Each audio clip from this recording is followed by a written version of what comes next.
Ladies and gentlemen, welcome to Trailer Hitch. I'm Kevin. We always begin with ladies and gentlemen, Kevin. We do, because I would have to assume that ladies and gentlemen listen to this. You're so polite. Yeah, You're so polite. I love it. Cordial. That's what I always go for. God, I love it. I'm James, by the way. You said you were Kevin. I'm James. Absolutely. Thank you so much for listening. You're probably listening to us on iTunes. You could be listening to us on Stitcher. You might be listening to us from our WordPress. No one is listening to us from our WordPress, Kevin.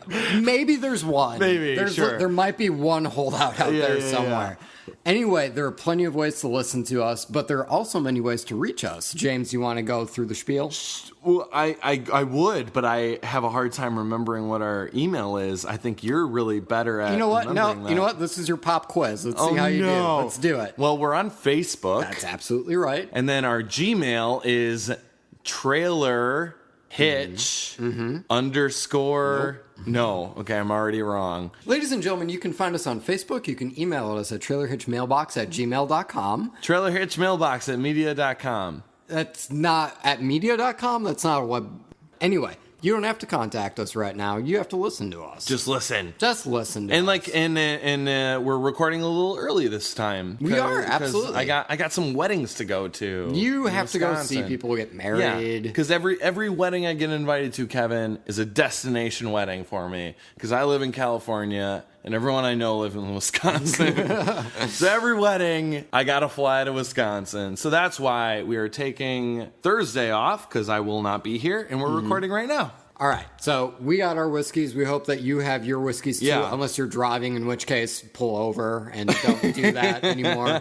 Cheers. Cheers to that. Don't drink and drive, people. Don't drink and drive. By the way, can I crash on her couch tonight? Absolutely. Okay, thank God. Anytime. All right, so just... Again, we're not demanding this time. We're just politely asking if you would like to submit a song to us for a theme song. A jingle. Really. Anything. Really anything. We would be most happy. I would love it. Otherwise, until then, James, do you have any requests? I have one, and we're going to play it right now. You can't haul your stuff without a trailer hitch.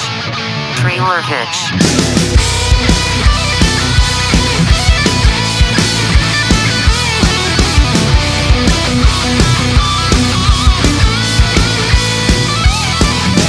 Turn the lights, grab a seat, pour yourselves a whiskey neat. It's time to judge the shit out of these future releases by the movie trailers.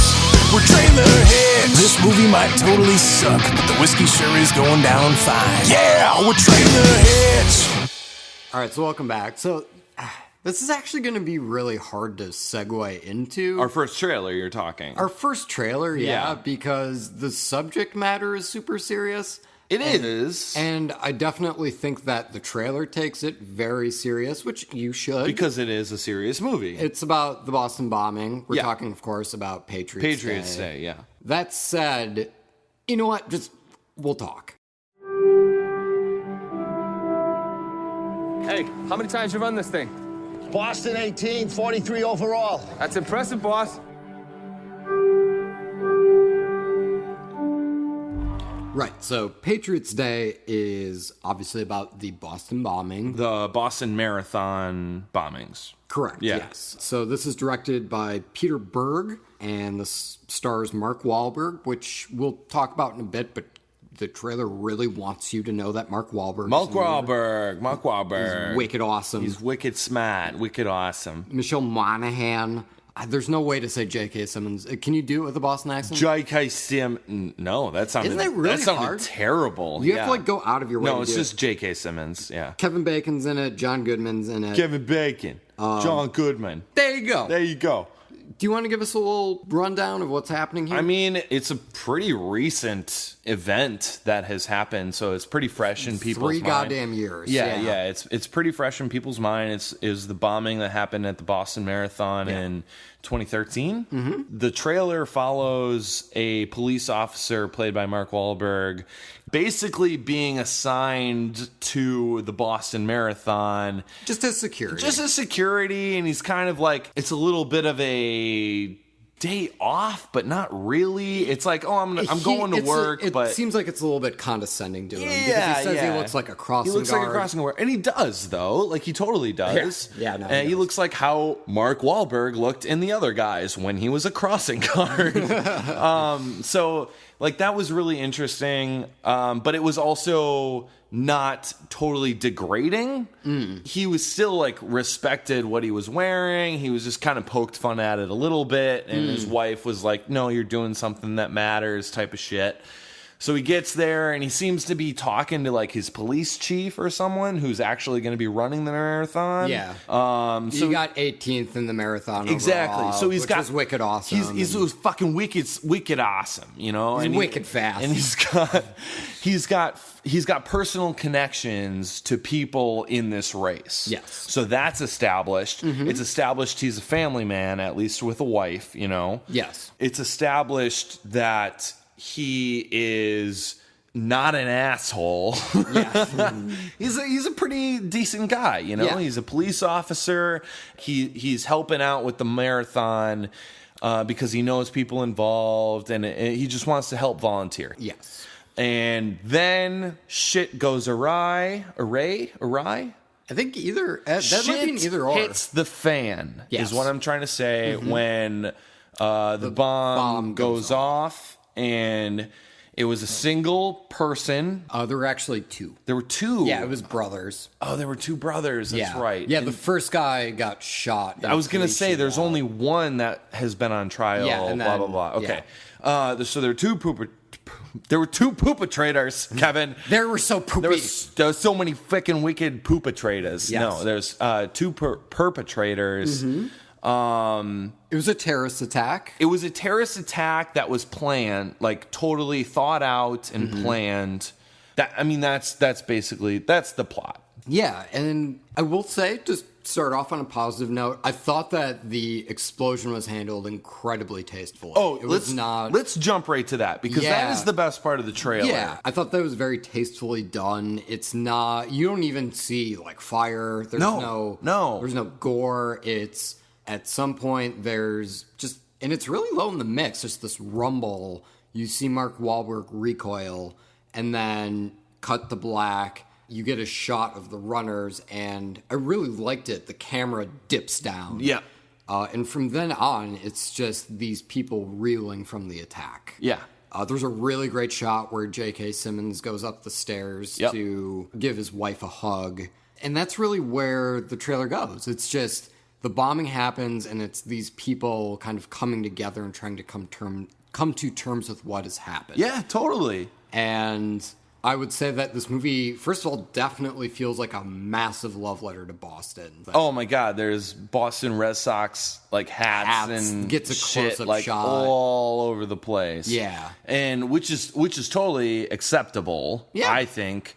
I would hope so. Like it doesn't bother me being from somewhere else other Mm-hmm. than Boston that it's like, oh, this place is just about Boston. I don't feel any connection to this at all because that's not the case. Like. The Boston Marathon, people come from all over the country, maybe even from corners of the world, to run in this marathon. Like, it is a massive marathon. I have an uncle in Wisconsin who's been, like, training to go to the Boston Marathon for years. So it's like, when I heard this happen, it's like, oh my God, like, that is insane. That's like, it's super impactful for everyone, not just the people in Boston, but obviously more so for the people in Boston where it actually did happen. It was just hammering home that this happened in Boston. If you didn't quite catch it from the accents, Kevin. Yeah, those accents come on very thick, especially in the beginning. Yeah. When, Wahlberg's complaining about his uniform. With his wife. Yeah, Michelle Monaghan goes for a Boston accent. And I think you put it really well. It's just because we know her so well in so many other roles. When you hear her with a Boston accent, it just comes off as not. It's off. right. Yeah, it throws you off. Like you've heard Mark Wahlberg with a Boston accent a billion times. I wouldn't be surprised if that's just his normal voice. That's his and normal. He just speaks in an accent the rest of the time. That's right. That's his normal voice. Anyway, I wanted to touch on this too. why is this movie not called Boston Strong? You would think that would be a much better title than Patriots Day. I should have looked up what. There's got to the be a reason, significance right? Of the title because is. like that is it's a phrase that Boston, like, I feel like within like a couple weeks of the bombing, kind of like totally grasped onto, and people were able to connect with that phrase for this like tragic event, was just Boston Strong, and you knew instantly what you were talking about. And it's like once you heard they were going to make a movie out of this, it was like, how can you not call it Boston Strong?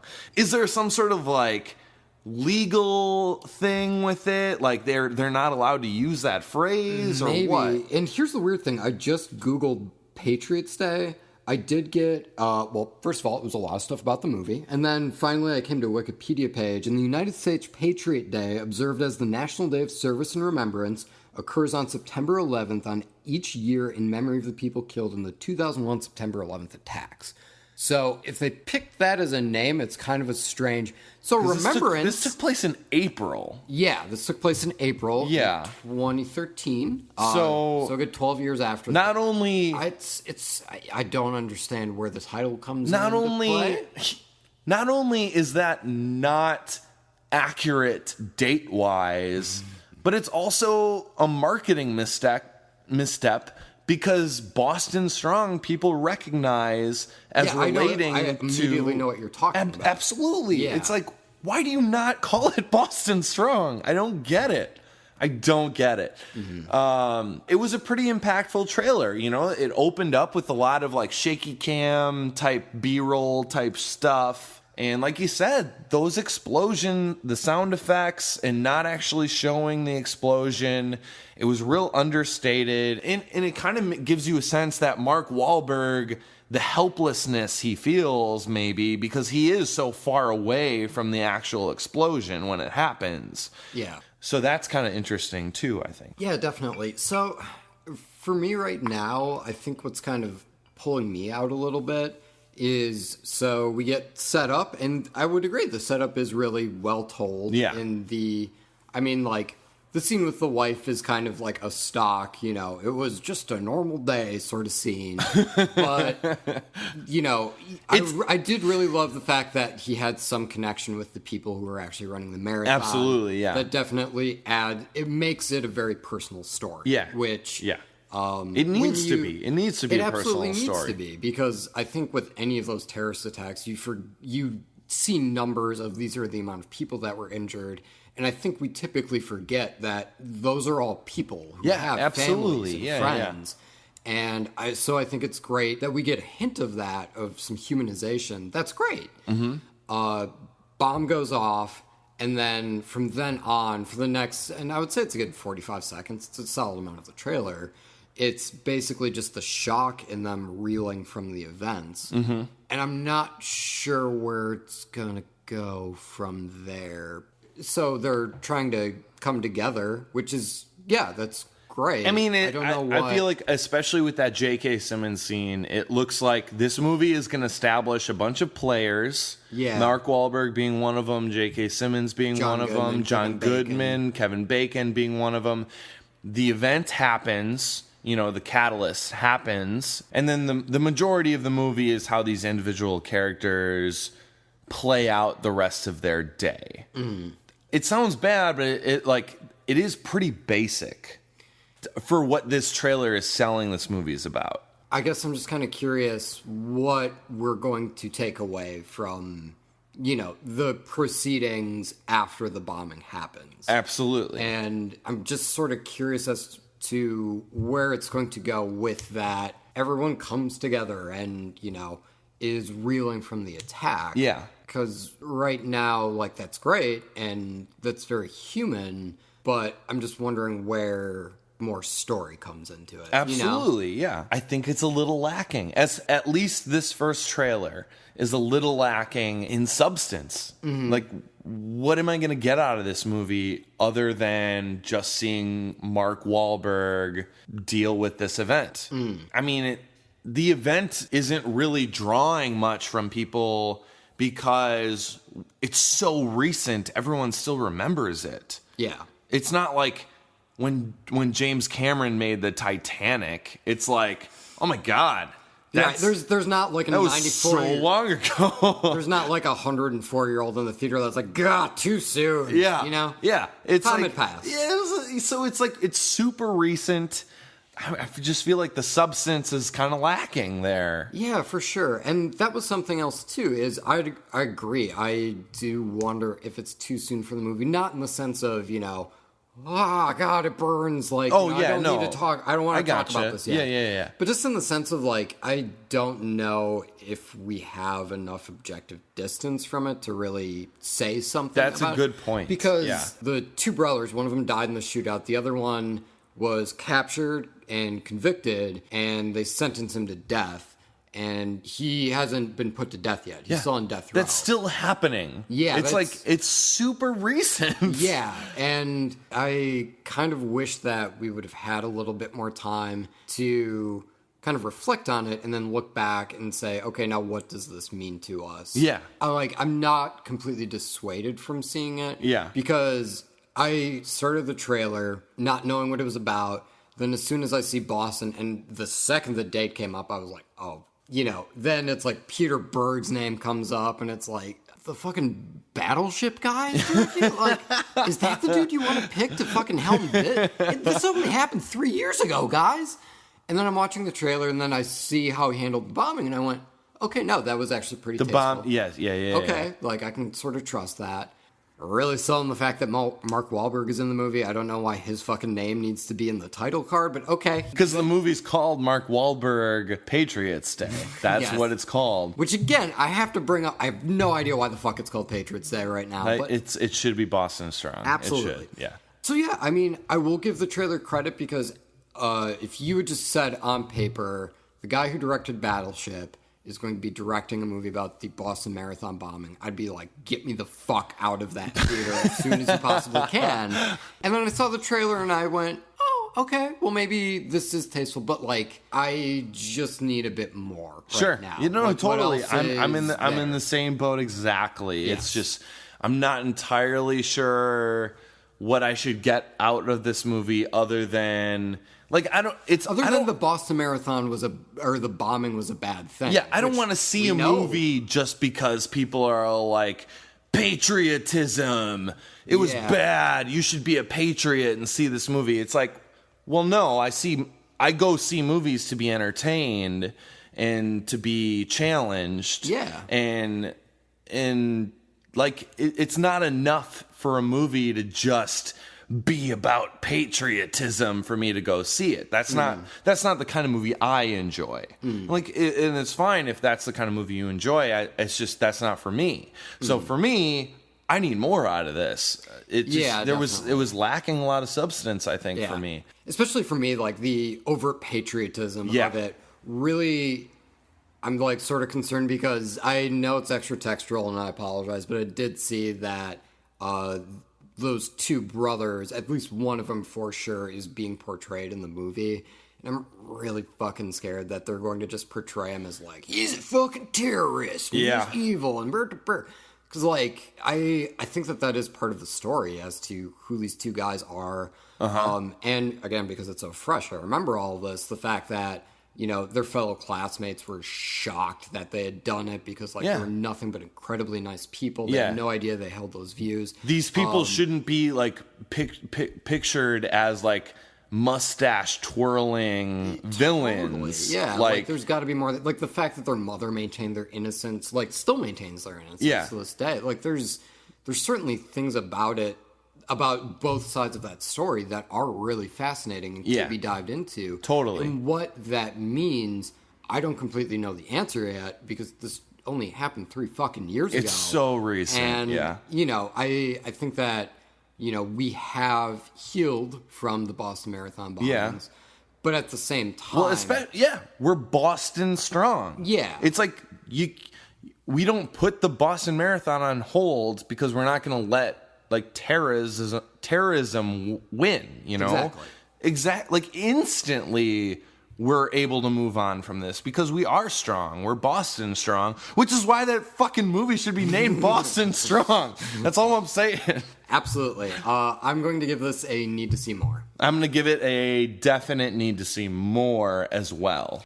Okay, so that was like super hard because like we wanted to be very respectful of the fact that of the movie's subject Kevin, matter. there were so many jokes I wanted to crack, but I needed to be respectful. Really needed like, to be respectful. I'm lying. I had no idea for what kind of jokes I could have been able to tell. I had a couple of Patriots jokes lined up, like the NFL team, Oh, but I was like, but it's like this seems like really serious. But it's like you name it that. Whatever. So I mean, like. To our listeners, I apologize. We weren't really ourselves because we weren't cracking jokes as we normally do. Because we're hilarious, right? Always. All the of you time. have to agree we're hilarious people. We can hear you laughing from here.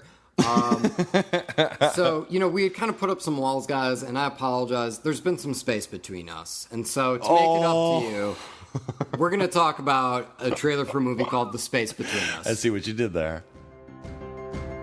Once foster care spits me out, I'm gone. Nobody's ever real, you know? My best friend isn't even real. Tell me about it. That hurts my feelings. Tell me where you're really from. Second trailer, Kevin. Cheers. Cheers. Cheers me.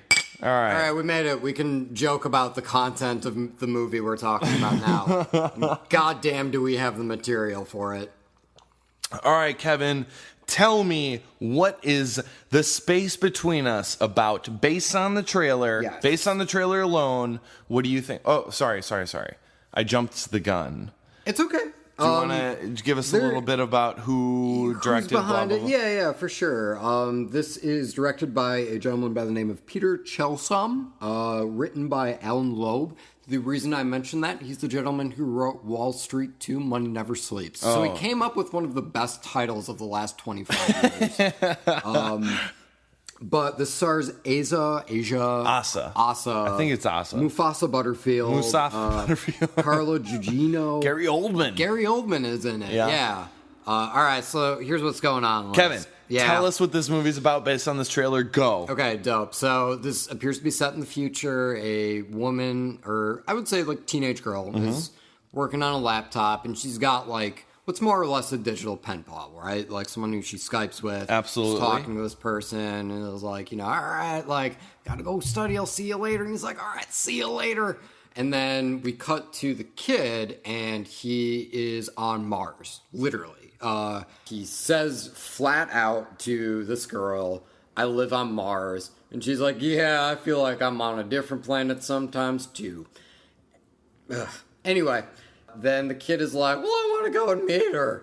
And Gary Oldman is like, you can't You'll die. Yeah, your heart can't handle it. The gravity will kill you. You will literally implode on yourself. Yes. And then the kid's like, but it's love. And he gets into a spaceship. He gets to Earth.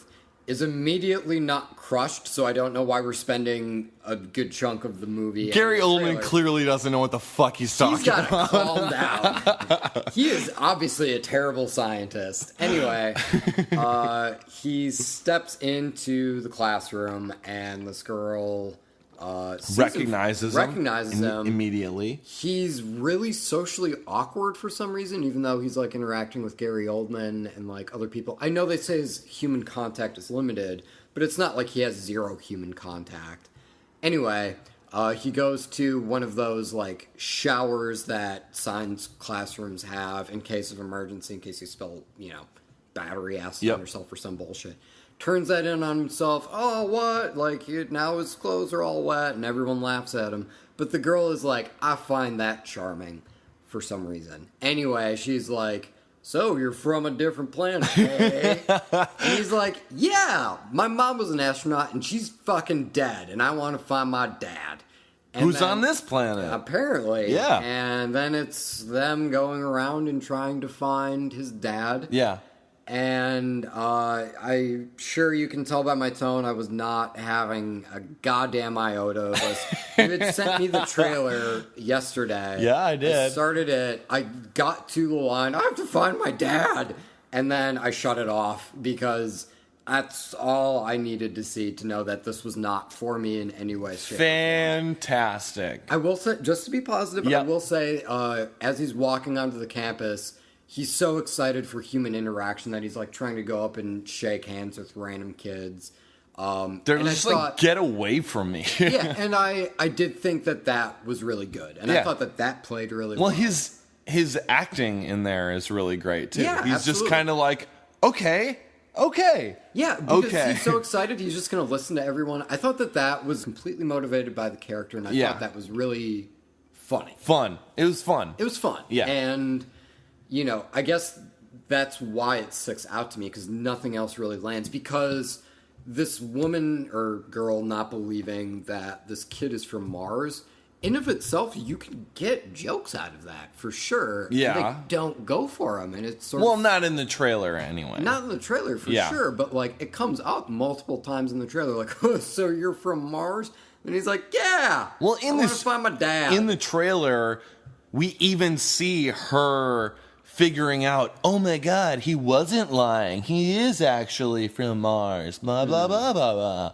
It's like, I mean, that would have been an okay reveal to just leave for the movie. Like, why show that in the trailer? Right. I was also not really pleased with the fact that I felt like we were getting two movies, but we're getting like this sort of long distance love story. It's You've Got Mail, but from space. That's It's totally correct. Okay, I don't know why we need it, but if you want to make that movie, No. I totally agree with you. But then it completely fucking shifts. Yeah. Like, so I'm watching this trailer, and it's like, I'm getting it. It's like, oh, it's these people, star-crossed lovers, literally, you know, and it's I am imagining that it's a story about these two characters, this guy and this girl, finding each other, and then like 30 seconds into the trailer, or 40 seconds, he shows up at the classroom. Yep. And I'm like, why are you showing us this? Yeah. Why? No. Don't show us this. This is the end. This feels like this should be in the last 20 minutes of the movie. This is the end of the movie. Yeah. Don't show us this. And then, and then it becomes clear that's not the end of the movie. This is probably like in the first act. Yeah. And it's like the majority of the movie is him asking her to help him find his dad. And I was kind of like, well, why did you spend the first minute of this trailer convincing us it was a star-crossed lovers story about this guy trying to get to Earth to find the girl he's connected with? That is what they sold. And then it's like, and then instantly it's like, oh my God, they found each other. Oh, well, I guess that wraps that up. Yeah. We're done. Congratulations, we did it. Good movie. Because it's like you can tell in this trailer that whether he finds his dad or not, it's irrelevant. He is with her, and that's the important part. I got that already. Yeah. So why not just leave the trailer?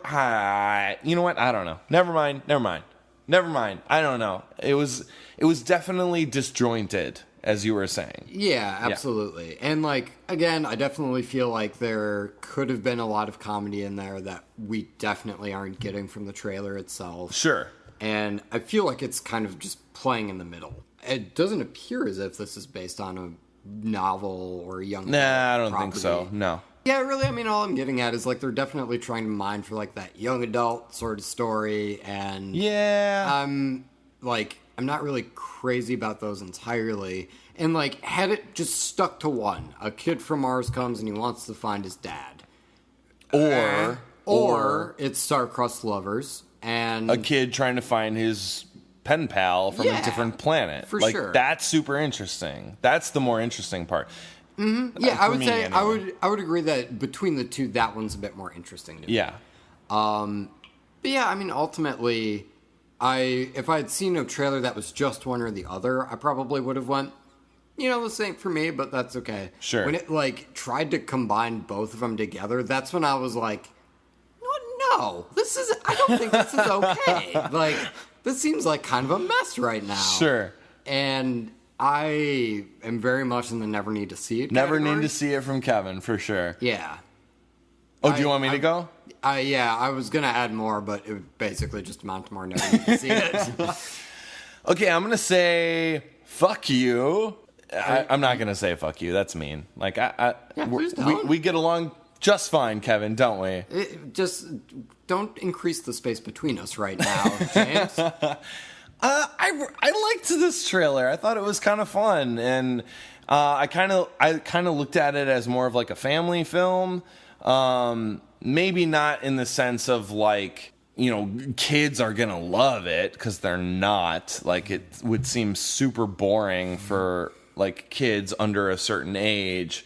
But it's like you said, the young adult to, you know, upper 20s, early 30s type people. I thought it was fun. I don't know. I can't quite explain why I enjoyed it, but I kind of had a smile on my face the whole time watching it. I think part of it is I really liked the nuances of Asa Butterfield's acting.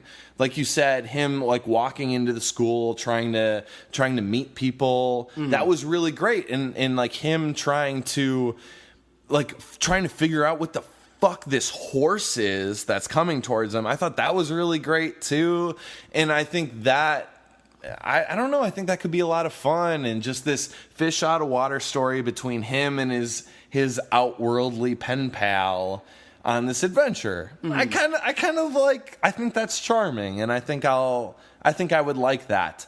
Having said that, the trailer, like we talked about, is totally disjointed, and it's totally two separate stories, just like kind of crammed into each other. Yeah. At like full speed in this trailer anyway. So based on both of those things that I'm saying, I am going to give this a need to see more. So we are definitely disagreeing on it. I will also say, here was actually something else that was sort of tipping me a bit weird. I never understand, because like with this genre, it's always like guy in the relationship, or girl in the relationship is always weird as shit for some reason. And here we have like a very, very reasonable explanation for why he's weird as shit. He's from Mars. He's from Mars. Maybe she's from Venus, because that's a book. Boom! Boom. But continue. I don't understand. But like the thing that always trips me out in those, it's like always one or the other is like really weird, or like I'm moody and angsty, and the other person's always like really drawn to him for no goddamn reason. Yeah. It's like, that person's moody as shit. Why would you want to hang out with them? Sure. Or that person seems really off. Why are you taking the time to hang out with them? Especially because, from what I see in the trailer, it's not like she's relating to him that much. It's like, he's flat out telling her, I am from Mars. And she's like, yeah, that reminds me of this thing that happened to me today. Like, you know, it doesn't really seem like they're connecting that much. And then when he, like, shows up, she is sort of dismissive when she brings up, so you say you're from Mars? And then he has to flat out be like, yeah, my mom's fucking dead. I'm from Mars. I don't know how many times I have to fucking tell you this. Yeah. I've said it multiple times in our conversations. But then, like, throughout their drive, like, you know, he sees a horse for the first time. She's like, well, I'm taking a road trip with one of the weirdest people ever. And it's like, if you've spent 5 or more hours in a car with a person, he's probably mentioned, yeah, I'm from Mars. I know 3 people, and one of them is you. You think that you'd be able to fucking autofill that, like, oh, he's not going to understand what a horse is. She's a teenager. But, like, at the same goddamn She's time. just trying to figure out life, too, man. Yeah. She's never met anyone from Mars. Yeah. It's fine. And she's again, figuring it out, too. We're going into it's kind of playing the middle, because, like, I think that if he was really out there, like, if you keep him relatively the same, whereas, like, he's just so fucking stoked to be on Earth and to see people, like, I don't know if it would be her playing it, like, the other way, where, like, you give her some reason why she has to take him to see her dad. Sure. And, like, maybe it was just like, oh, this is the person who I got thrown into a random live chat with we seem to hit it off, and I just vent to him about some of my friends in school. And then all of a sudden, why the fuck did he just show up? What is going on here? Like, if there was a little bit more going on in that story other than, like, you sure are kooky, then, like, I think I'd probably be able to get on board with it. But, like, right now, I just wish there was more. Yeah, totally. No, I agree. It's fine. It's fine. It's totally fine. But fuck me for thinking that, I guess. I was just going to say that, Kevin. At least we can agree. Fuck you, Kevin. No, it's cool. We haven't had many trailers where it's like you really disliked the trailer. And I thought this one was charming. So... that's okay. Bear in mind, this trailer was no Greasy Strangler, but yeah, I definitely there is differences of opinion, which is nice. We want to show that to our listeners that we don't agree on everything, Kevin. Yeah, we tend to agree a lot, so like this is notable. This is good. Yeah. This is good. Now that we finally disagreed on something, forget the space between us. It seems as if there's a goddamn fence between us. You are fucking amazing with these segues. I can't even handle it. I can't even handle it. So here's a clip from Fences. Fences! Answer me when I talk to you. Don't you eat every day? Yeah. As long as you in my house, you put a sir on the end of it when you talk to me. Yes, sir. You eat every day. Yes, sir. Got a roof over your head. Yes, sir. Got clothes on your back. Yes, sir. Why you think that is? Because of you. Hell, I know it's because of me. But why do you think that is? Because you like me? Like you.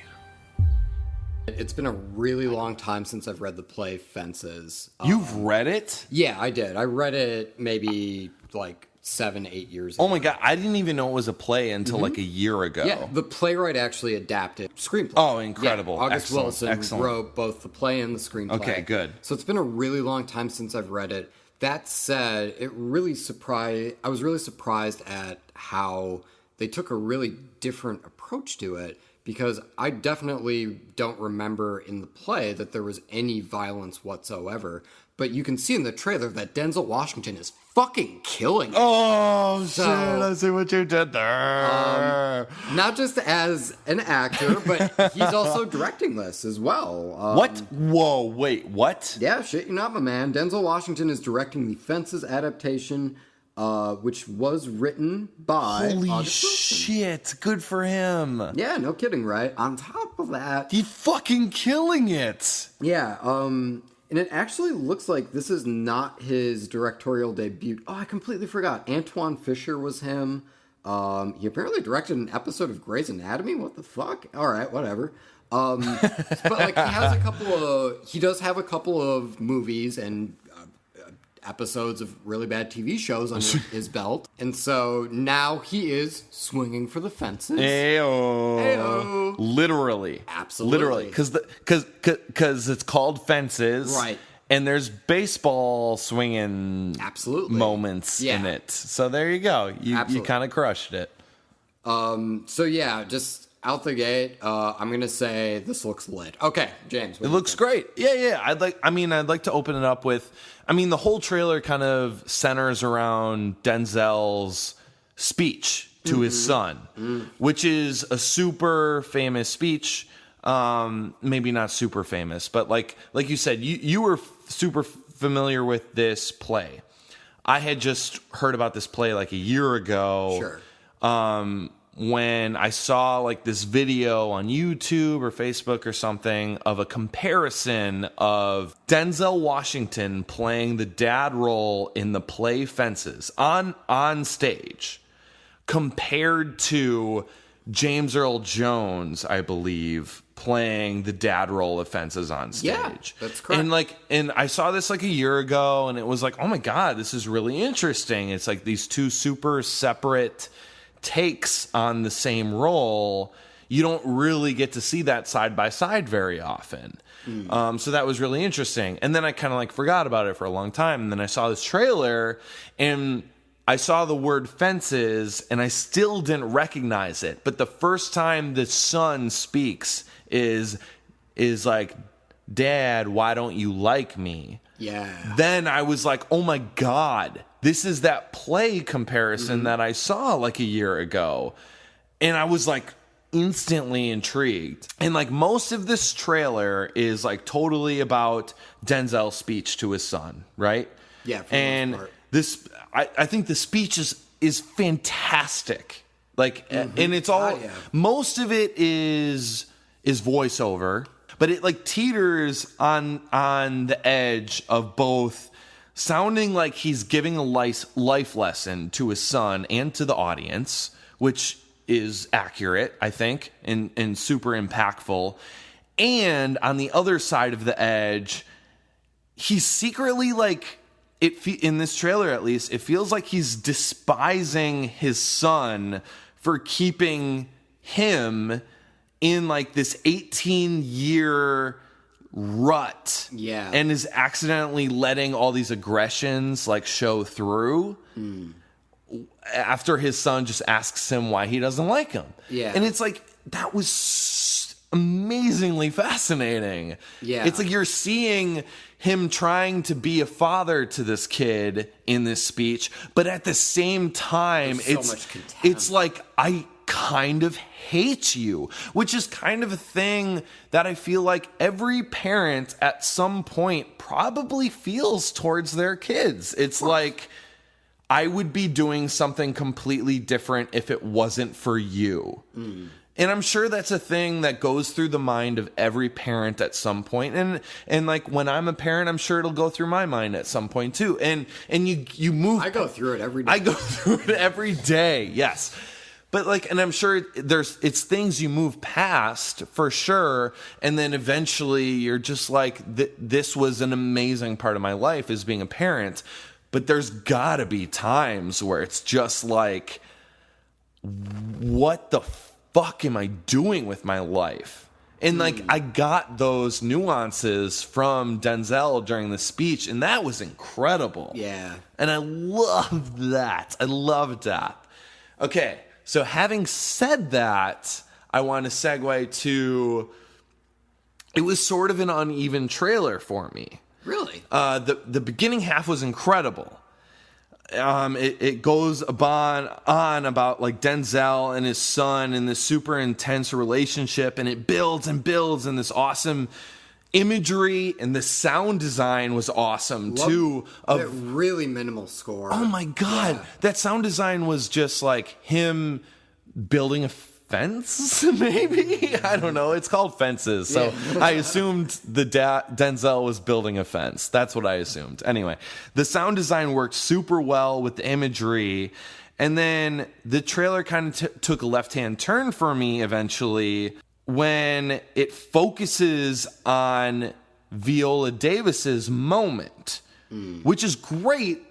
Which is great because Viola Davis is an amazing actress, and she commands presence, you know? She commands attention when she speaks, which is fascinating.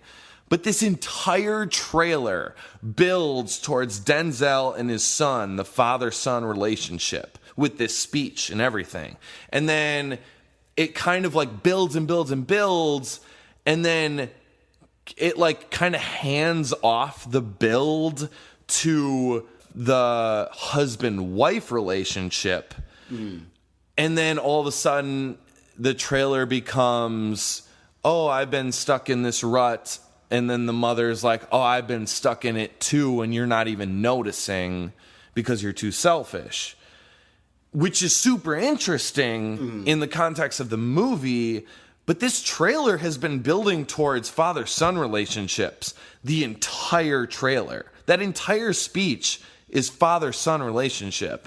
And then it just kind of like, it's kind of like a sleight of hand by a magician just handing it off to Viola Davis. Sure. Being like, okay, now you take it for the hammer home with your amazing emotional portrayal of you being undermined as the mother, wife, and, you know, just like total head of this family.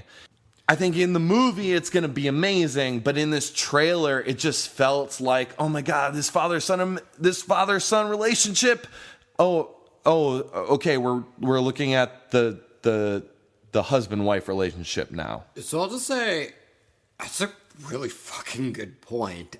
But one, from a marketing standpoint, I'm sure they're like, we really need to show Viola Davis. Like, we should really, like, she's she's great. Yeah. Like, we gotta get her the fuck in there. That's an incredible point. But I think that they were trying to bridge it from a thematic standpoint, because you were doing an excellent job of talking about how Denzel Washington's character has a ton of contempt for his son. Yeah. Because he blames him for, I've been stuck here for 18 years and I can't do anything about it because I have to provide for your stupid ass. He's stuck in a rut.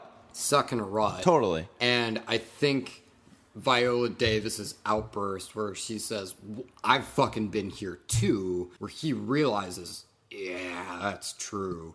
And I think that was supposed to be the thematic punchline to that speech. However, I totally understand your points. Like, I think that's very, very fair. That is all I was aiming for, Kevin, is for you to acknowledge my points and be accepting of them. Have I not been doing that? No. I've put you in a rut for 5 episodes. And that was wrong. No, I just meant watching this trailer, I had these thoughts, and then I kind of got the impression that you might not have thought of these things. So I'm like, okay, well, I'm going to say these things, and he may or may not agree with me, and that's okay. So that's really interesting. But, like, having said all that, I fucking love play adaptations, thank you, to movies. Like, I went and saw Doubt by myself. Like, I saw the trailers for Doubt. I had never seen the play. I had never read the play for Doubt. I saw the trailers and I'm like, I'm seeing that movie. No one wanted to see that movie, so I went and perfect goddamn cast. It looked incredible, and no one wanted to see it with me, so I just went and saw it by myself, and it fucking blew me away. And like, I think this is kind of like along the same lines, and I'm like really excited to see it. Yeah. So yeah, for me, this is definitely a need to see. Yeah, like I said, I'm just kind of a sucker for play adaptations. 12 Angry Men is one of my all-time favorite movies. It's a play. Period. And that was based off a play. I just love play adaptations. So for me, this is definitely a need to see it. Let's get that one going. Yeah, we're definitely in agreement on that one. For sure. For sure. And the fact that Denzel is directing it, that's incredible. I didn't even know that. I didn't even look into that. And his performance and Viola Davis's performance just looked incredible. Oh, that little laugh he does when he's like condescending to his son, right? Halfway through that speech is fucking perfect. It's incredible. Like, I can't wait. I can't wait to see that. Absolutely. I had no idea this movie was coming out until the trailer came out. Yeah, same. So I believe the movie's coming out around Christmas time, so in the new year, you will hear us talk about this in our trailer in the rear view. Blip, blip, blip. We're gonna do it. But until then, double need to sees. We definitely recommend you check this trailer out. Hey, yo. All right. So we gave you your usual 3. Typically, we've done 3 trailers per episode. Ladies and gentlemen, it's time for dessert. And luckily, we have Desierto to cover us. Oh, that's a similar name.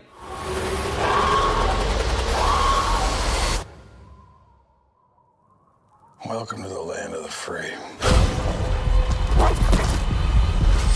Okay, so a couple of things that we got to note right out the gate. First of all, we are going to be talking about the first trailer for the film that came out, which we found out actually came out in December of 2015. That's a long time ago. That's like almost a year. According to YouTube. Anyway, that's when it says that it was posted.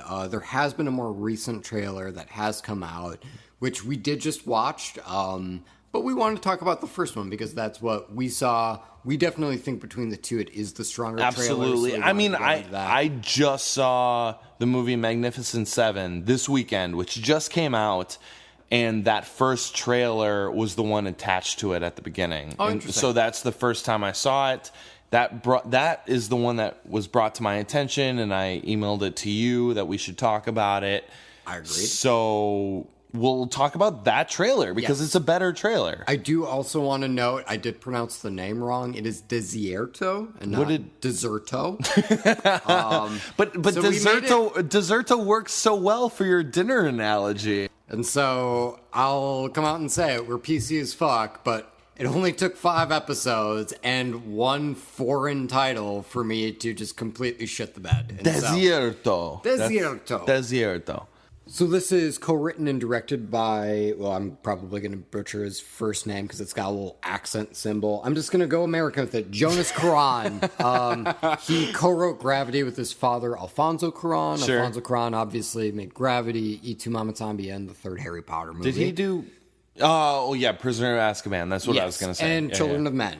So good. So good. Yeah. So yeah, this is his son. So this is starring Gael Garcia Bernal. Super fucking good actor. Right. Highly recommend you check out a film called No. He stars in that. Great. Excellent. No. Okay. And also this stars Jeffrey Dean Morgan. I know him. He's John Winchester from the show Supernatural.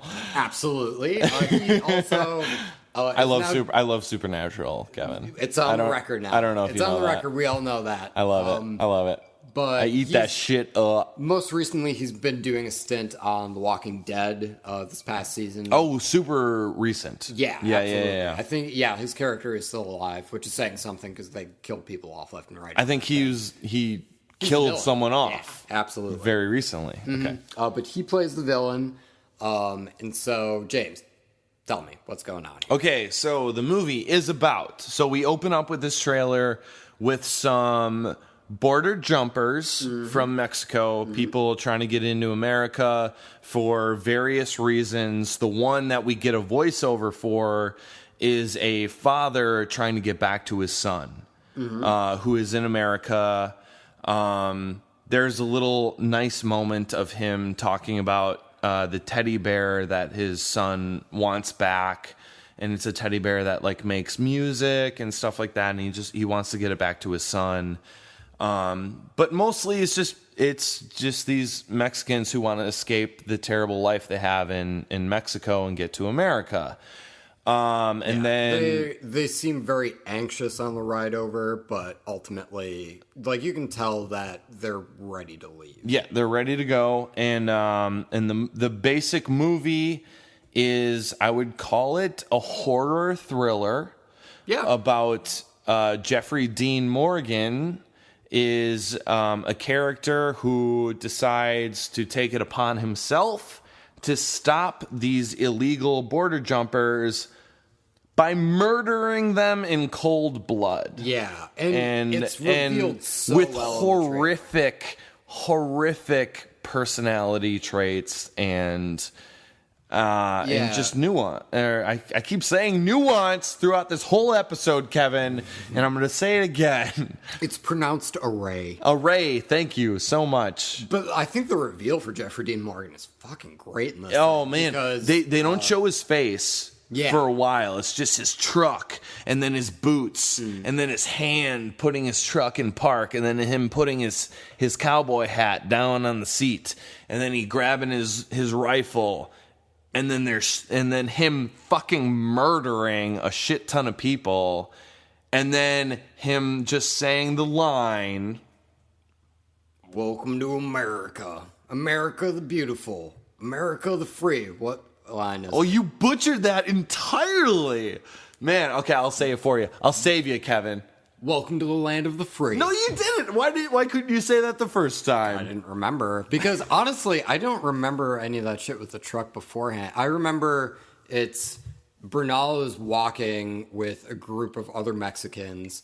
They see another group of Mexicans walking in the distance. They whistle. And then it's like, "Hey, bud." And they're walking along. And then all of a sudden, one of them gets fucking pegged. And then everyone's like, "What's up?" And then another one gets shot. And then it's a fucking frenzy where everyone's trying to run. Everyone in the middle of an open field. Open field, yeah. Terrifying. And then we cut to the back of a gentleman who's discharging a cartridge from a rifle. And then we see Jeffrey Dean Morgan as he says, "Welcome to the land of the free." Which is a chilling line. Yeah. Because it's It's super topical. Like, we don't have to get super into politics at this point. But having said that... Yeah, it is. It's really interesting that they casted Jeffrey Dean Morgan as Trump's wall. I thought that was a really interesting choice. And Jeffrey Dean Morgan this is as Donald Trump's wall. This is the kind of stuff you expect from the Qurans. Like, they're really smart. So it's super topical, but it's also super... I don't know, controversial at the same time, because I'm sure there's a lot of people out there who would go to the movie siding with Jeffrey Dean Morgan. That's what I was saying. Yeah. They're going thinking this guy's the hero. Yeah. This guy who has no remorse, no morals. He just is like, oh, illegal aliens, let me murder them, and that is okay. Yeah. That is totally acceptable. And it's like, you know what, dude?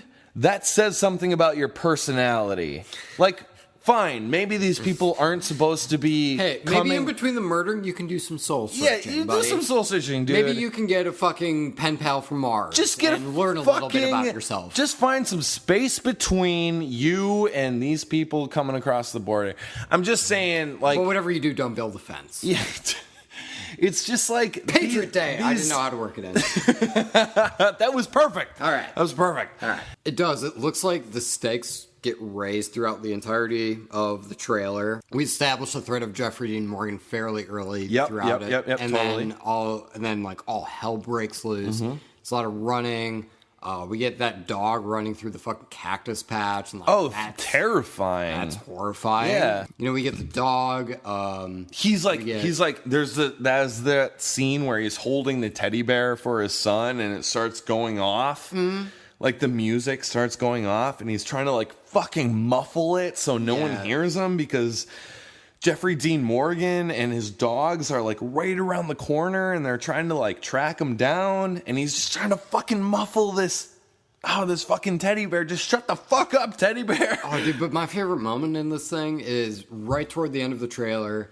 Jeffrey Dean Morgan is kind of looking around, hunting for any illegal immigrants that he can find. He steps a little bit to his right, and then it's revealed that Bernal is standing maybe like 10 feet away. And has no idea what to do. Yeah, he has no idea what to do. He has no cover. He's just standing there and trying to hold his breath and hope to God that he doesn't turn the fuck around. Incredibly intense. It's really intense. Yeah. It's really great directing, too. It's blocked perfectly. It's composed great. And it puts you right in Bernal's shoes. Yeah. And that's the sort of stuff I love to see from horror thrillers. Absolutely. And like I said before, it's something that some people are going to side with this Jeffrey Dean Morgan character of a person who's upholding the law of like these illegal aliens can't come over here. But it's like, what I feel like they would be missing is that this guy is totally remorseful and he's just in this to murder people and this is just an excuse to murder people. Like if he didn't have this excuse, this character would get his rocks off doing something else. Yeah. Like doing something else terrible. Yeah. Like, this is a terrible human being, and it is not someone to be idolized. Right. And that is something that I think the movie will do a very good job at portraying, but I fear that there's people out there who will just kind of, like, side with this character, and that scares me. Like, that scares me about this. Yeah, it's fucked up to think about. It's too super fucked up, right? Yeah, he's just straight up murdering people. Yeah. It's like if I saw someone just like stealing some bread from a department store, which is illegal, I'm not gonna fucking pull out a pistol and just waste him right there. Right. Because I fucking have morals, and I know that's terrible. That said, I don't know if this is going to get that wide of a release. And so those people who would be like, oh, yeah, fucking shoot them, I don't know how many of them are going to go out of their way to see this. And even if they do go and see it, I don't know if they're going to be able to walk away and be like, yeah, that was right. Like, I have to assume that things don't go well for Jeffrey Dean Morgan at some point in the story. Oh, absolutely. And I hope people don't like sympathize with the shit that goes wrong for him. Right. Because it will, because he's a horrible human being in this. But and don't get me wrong, though, he looks incredible in it. Like terrifying, but in a totally captivating way. Like the line, "Welcome to the land of the free," just like gives everything away about this character, that he thinks he's doing the right thing. He thinks he's doing, you know, Patriots work. You know, really, he's just fucking getting his rocks off by murdering people and having an excuse to do it. Yeah, absolutely. So, like, we want, like, those kinds of people, we want people to be able to tell when they watch these movies that they are not understanding. They're in the wrong. We want them to understand that. We want viewers to understand that. Yeah, and I don't know if a movie would be enough to change people's mind, but, like, it at least opens the conversation, I guess. And that's really all you can ask for from a movie. Yeah. For sure. And so, just to wrap this up, I'm going to give this a need to see. This trailer definitely sold me on it. I think that Morgan looks like a compelling villain. I love Bernal in virtually everything he's in. I think that the story seems really timely, and it does just look like it's going to be intense as hell. Yeah. So I'm absolutely in. I am going to give this a need to see more. Okay. Only because, I don't know, I feel like there's a movie like this, I never really go and see in a movie theater. I saw Sicario in the theater. I mean, I don't know why I'm arguing with you. No. This is fair. This is fair. You and our friend Brad really had to talk me into coming with you to go see Sicario. Like, I was like, yeah, I want to see that. And you're like, we're going now. Do you want to see it now? Because that's what we're doing. Yep. And if you want to hang with us, that's what you got to do. And I was like... We were really excited for Sicario. I was like, yeah, sure, I'll come see it. And then you're totally right, though. The second I got in there and like 20 minutes in, I was like, this was the best decision I could have possibly have made. It was incredible. Yeah. But... It is kind of similar to Sicario. Based on the trailers to Sicario, I really liked it, but I probably would have held off on paying full price to see it in the theater. Just for the type of movies that I'm usually into. Kevin, you're talking to a guy who just gave The Space Between Us a need to see more. No, that's... So, but see, I don't think that necessarily means that you don't like a good No, thriller. not at all. And we're not talking about like or dislike. It's just, I don't exactly know if I'd be able to go and pay full price for this one. Okay. So I'd have to give it a need to see more. I just have to. By rule, I have to do it. Okay. No, that's totally fair. Fair enough. All right, so that's where we're at with our trailers for today, folks. Before we take off... We have James Leesky Presents, Patrick Warburton Presents. And what is he presenting today? Okay, so recently, like today or yesterday, Patrick Warburton... As of the time of this recording. Should note that. Lemony Snicket's A Series of Unfortunate Events will be being released on Netflix. And the first teaser for this has been released. And Patrick Warburton was in it and describing the Netflix series to people. That seems apt as hell. It was pretty apt because I love Patrick Warburton. And you know... I have decided to read the back cover of the very first Lemony Snicket's book presented by Patrick Warburton. Is that acceptable by you, Kevin? I would love to hear it. Dear reader, I'm sorry to say that the book you are holding in your hands is extremely unpleasant. It tells an unhappy tale about 3 unlikely children. Even though they are charming and clever, the Baudelaire siblings lead lives filled with misery and woe. From the very first page of this book, when the children are at the beach and receive terrible news, continuing on through the entire story, disaster lurks at their heels. One might say they are magnets for misfortune. In this short book alone, the 3 youngsters encounter a greedy and repulsive villain, itchy clothing, a disastrous fire, a plot to steal their fortune, and cold porridge for breakfast. It is my sad duty to write down these unpleasant tales, but there is nothing stopping you from putting this book down at once and reading something happy if you prefer that sort of thing. With all due respect, Lemony Snickets. End quote.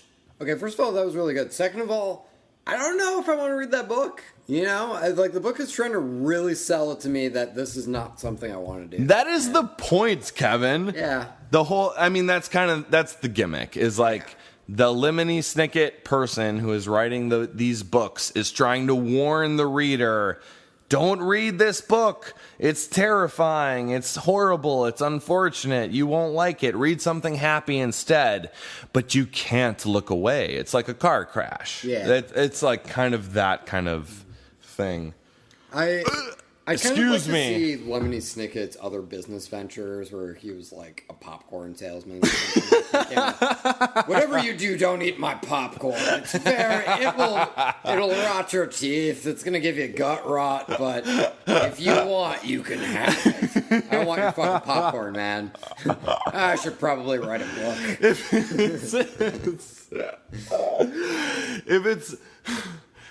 If it's acceptable to you, you should probably eat something more like celery or broccoli. But if you will. I mean, it's here, man. Ladies and gentlemen, that is our 5th episode. Number 5, Cinco, baby. Yeah. Cinco To Trailer Hitch. Hey, don't speak Spanish. Oh, Jeffrey Dean Morgan might shoot you from on high. All right, now that that's something I have to worry about. Gracias, everyone. Thank you very much for listening. Again, you can reach us at trailerhitchmailbox@gmail.com. You can hit us up on our Facebook. You can leave a comment on our WordPress. Yep. Until then, we'll see you in a couple weeks. We'll see you in a couple weeks, guys. Next time. Till next time. Bam, bam. Pew, pew, pew, pew. Pew, pew, pew, pew, Bye. pew, pew, pew. That's the sound of Jeffrey Dean Morgan shooting people. You can't mount holy sails without a sailor stitch, and you can't haul your stuff without a trailer hitch.